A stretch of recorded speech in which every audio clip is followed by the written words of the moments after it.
안녕하십니까? 지식과 통찰을 나누는 시간입니다. 오늘 우리는 조금은 불편하지만 반드시 알아야 할 이야기에 대해 나눠보고자 합니다. 우리는 어릴 때부터 개천에서 용난다는 말을 듣고 자랐습니다. 열심히 일하고 성실하게 돈을 모으면 언젠가는 성공의 사다리를 오를 수 있다고 믿었죠. 누구나 노력하면 부자가 될 수 있다는 희망, 그것이 우리 사회를 지탱해온 암묵적인 약속이었습니다. 하지만 정말 그럴까요? 만약 그 말이 사실이라면 예부는 역사상 그 어느 때보다 빠르게 소수에게 집중되고 있는 걸까요? 왜 부자들은 계속해서 더 큰 부자가 되고 나머지 사람들은 점점 더 뒤처지고 있을까요? 1980년대 상위 1%는 국가 전체 부의 약 7%를 소유했습니다. 오늘날 그들은 32% 이상을 차지합니다. 그들이 갑자기 더 열심히 일해서가 아닙니다. 그들이 더 똑똑해지거나 혁신적이어서도 아닙니다. 바로 부가 위로 향하도록 시스템 자체가 재설계되었기 때문입니다. 이것은 우연이나 시장의 실패가 아닙니다. 이것은 설계입니다. 부자들이 더 부유해지는 이유는 그들에게 유리하도록 게임의 판이 짜여 있기 때문입니다. 가난한 사람들이 더 가난해지는 이유는 모든 규칙, 모든 정책, 모든 위기가 아래로부터 불을 착취하여 이로 전달하도록 설계되었기 때문입니다. 이것은 개인의 성공이나 실패에 대한 이야기가 아닙니다. 이것은 수십 년 동안 작동해온 거대한 부의 추출 기계에 대한 이야기입니다. 그리고 우리 모두는 그 기계의 연료로 사용되고 있을지 모릅니다. 가장 근본적인 메커니즘부터 시작하겠습니다. 바로 자산 인플레이션 대 임금 정체입니다. 1971년 미국 닉슨 대통령이 달러와 금의 연결고리를 끊어버린 이후 정부는 무제한으로 돈을 찍어낼 수 있는 능력을 갖게 되었습니다. 그리고 실제로 그렇게 했습니다. 수조 달러가 허공에서 창조되었습니다. 하지만 핵심은 여기에 있습니다. 그 돈은 우리에게 오지 않았습니다. 그 돈은 금융 시스템으로 흘러 들어갔습니다.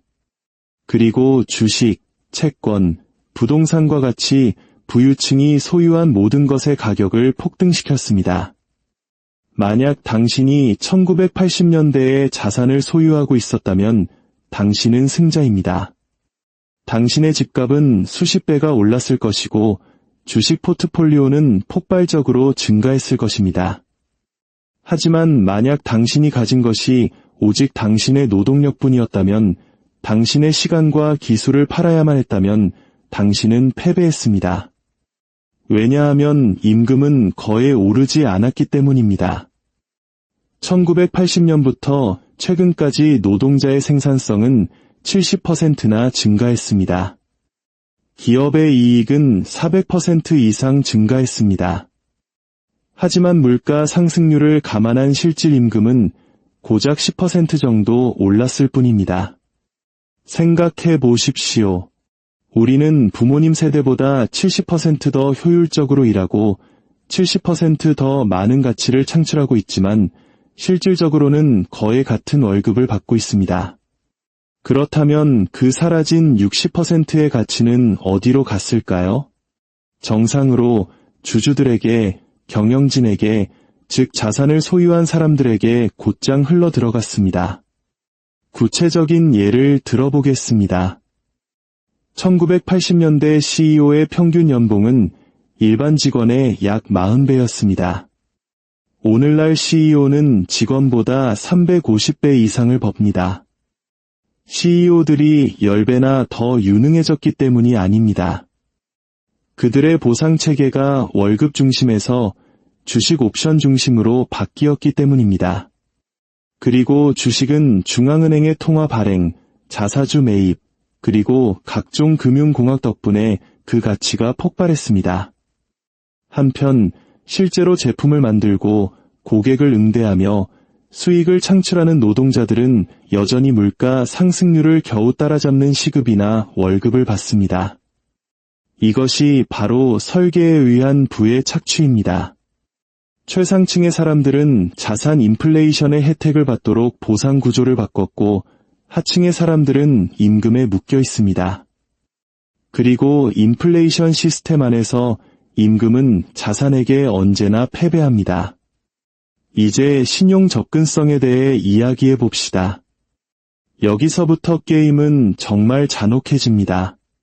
부자들은 3%의 이자로 돈을 빌리고 가난한 사람들은 23%의 이자로 돈을 빌립니다. 그리고 이 차이는 한쪽에서는 세대를 거듭하는 부를, 다른 쪽에서는 영원한 가난을 만들어냅니다.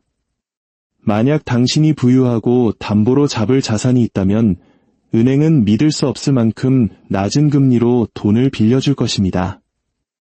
3% 이자로 주택담보대출을 받아 임대용 부동산을 살 수 있습니다. 4% 이자로 사업자금을 빌려 회사를 확장할 수 있습니다. 2% 이자로 주식 포트폴리오를 담보로 돈을 빌려 더 많은 자산에 투자할 수 있습니다. 그리고 자산 가격이 이자율보다 더 빠르게 오르기 때문에 당신은 단지 돈을 빌리는 것만으로도 돈을 법니다. 이것이 부자들이 빚을 이용해 더 부유해지는 방식입니다. 그들은 가치가 오르는 자산을 담보로 값싼 돈을 빌리고 인플레이션과 자산 가치 상승이 대출금을 갚아주는 동안 그 차액을 챙깁니다. 하지만 만약 당신이 가난하고 자산이 없다면 신용은 더디됩니다. 출퇴근을 위해 차가 필요해서 12% 이자로 대출을 받습니다. 한겨울에 보일러가 고장나서 23% 이자의 신용카드로 결제합니다. 대학에 가기 위해 평생을 따라다니는 학자금 대출을 받습니다. 당신이 돈을 빌릴 때마다 당신은 단지 가난하다는 이유만으로 엄청난 프리미엄을 지불하고 있는 것입니다. 그리고 그 이자는 은행의 순수한 이익이 됩니다. 그 이익은 다시 주주와 경영진에게로 흘러 올라갑니다. 이것이 바로 금리의 덫이며 이 시스템에서 가장 강력한 부의 이전 메커니즘 중 하나입니다. 이제 세금에 대해 이야기해 봅시다. 이곳은 도둑질이 완전히 합법화되는 영역입니다. 세법은 부자들에 의해 부자들을 위해 쓰였습니다. 그리고 부가 아닌 노동에 과세하도록 설계되었습니다. 만약 당신이 생계를 위해 일한다면 당신은 소득세를 냅니다. 연방세, 주세, 지방세까지 합치면 금방 불어납니다. 평균적인 노동자는 소득의 약 30%를 세금으로 냅니다. 하지만 당신이 부자이고 당신의 돈이 투자에서 나온다면 당신은 양도소득세를 냅니다. 그 세율은 최고 20% 수준입니다. 벌써부터 당신은 더 적은 세금을 내고 있습니다. 하지만 상황은 더 심각합니다. 진정한 부자들은 양도소득세조차 내지 않기 때문입니다. 그들은 매수하고 빌리고 죽는다라는 전략을 사용합니다. 작동 방식은 이렇습니다. 당신이 1억 달러 가치의 주식을 소유하고 있다고 가정해 봅시다. 이것을 팔고 양도소득세를 내는 대신 당신은 그것을 담보로 대출을 받습니다. 은행은 당신의 주식을 담보로 낮은 이자로 수천만 달러를 빌려줄 것입니다. 당신은 그 빌린 돈으로 생활합니다. 그리고 빌린 돈은 과세 대상이 아닙니다. 그래서 당신은 소득세 0원, 양도소득세 0원을 냅니다. 그저 대출로 살아가는 것입니다. 그리고 당신이 죽으면 당신의 상속인들은 조정된 원가 기준으로 주식을 상속받습니다. 즉, 원래의 취득 가액이 현재 가치로 재설정되는 것입니다. 그들은 그 주식을 팔아도 세금을 한 푼도 내지 않을 수 있습니다. 그리고 그 돈으로 당신의 대출금을 갚습니다. 모든 재산이 세금 없이 이전되는 것입니다. 이것이 억만장자들이 자신의 비서보다 낮은 실효세율을 내는 방법입니다. 합법적이고 흔한 일이며 오직 극소수의 부자들만이 이용할 수 있습니다. 한편 당신은 버는 모든 돈에 대해 세금을 냅니다. 당신의 노동력은 해외 조세피난처에 숨길 수 없습니다. 신탁에 넣어 보호할 수도 없습니다. 당신은 그저 출근하고 일하고 세금을 냅니다. 그리고 그 돈은 위로 흘러갑니다. 이 패턴을 명확히 보기 위해 역사를 거슬러 올라가 봅시다. 1870년부터 1900년까지의 미국, 이른바 도금 시대가 있었습니다. 소수의 산업 자본가들이 석유, 철강, 은행, 철도 등 국가의 기반 시설을 독점하며 막대한 부를 축적했습니다. 임금은 낮았고 노동 환경은 끔찍했으며 아동 노동은 흔했습니다. 노동자들이 더 나은 임금이나 조건을 요구하며 단결하려 할 때 부자들은 사설 군대를 동원해 파업을 폭력으로 진압했습니다. 이것은 자본주의가 아니었습니다. 공장이 있는 봉건제도에 가까웠습니다. 수십 년간의 투쟁과 정부의 개입 끝에 독점이 해체되고 균형이 잡히기 시작했습니다. 뉴딜 정책, 노동조합, 누진세 등은 모두 부가 민주주의를 파괴할 정도로 집중되는 것을 막기 위해 고안되었습니다. 그리고 한동안은 효과가 있었습니다.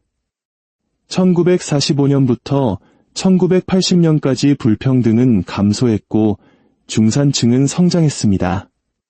하지만 1980년대부터 모든 것이 역전되었습니다. 부자 감세, 노조화해, 금융규제 완화, 일자리를 해외로 빼돌린 세계화 등 모든 정책이 노동보다 자본에 유리하게 바뀌었습니다. 그리고 부의 격차는 다시 폭발적으로 벌어졌습니다. 우리는 지금 도금 시대 수준의 불평등으로 회귀했습니다. 마치 우리 한국이 IMF 외환위기를 겪으며 중산층이 붕괴하고 양극화가 심화되었던 것처럼 말입니다. 역사는 반복되고 있습니다. 이제 위기에 대해 이야기해 봅시다. 위기는 부의 이전이 가속화되는 순간입니다. 현대사의 모든 경제 위기는 부자를 더 부유하게, 가난한 사람을 더 가난하게 만들었습니다. 2008년 금융위기를 봅시다. 은행들의 무분별한 탐욕이 세계 경제를 거의 붕괴시켰습니다. 수백만 명의 평범한 사람들이 집과 일자리, 저축을 잃었습니다. 그런데 이 사태를 일으킨 사람들은 어떻게 되었을까요? 그들은 구제금융을 받았습니다.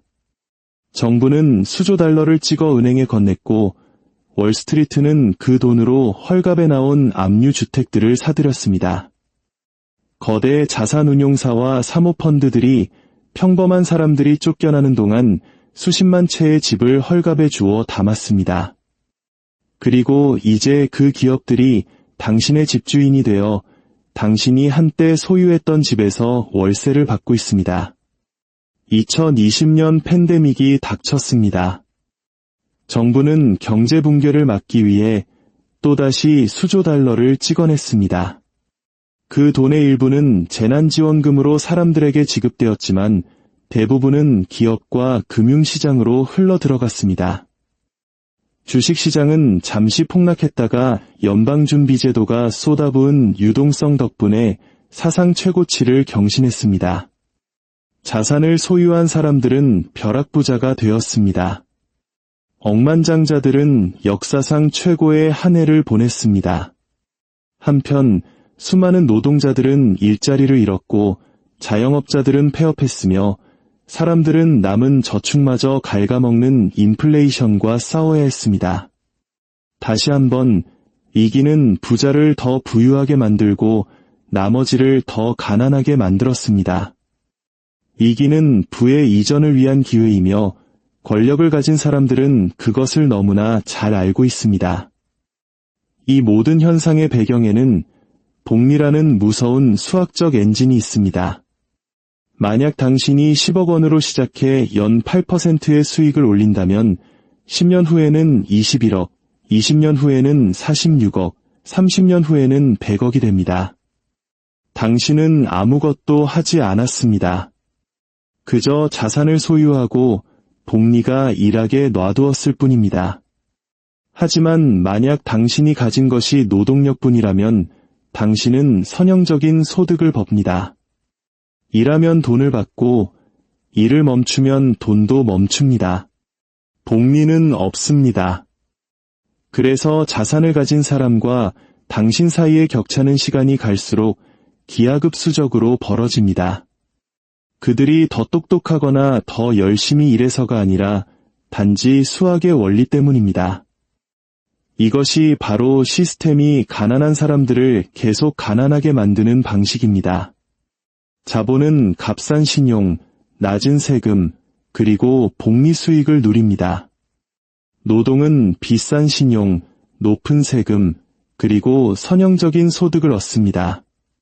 자본은 인플레이션으로 이익을 얻고 노동은 인플레이션에 의해 구매력을 잃습니다.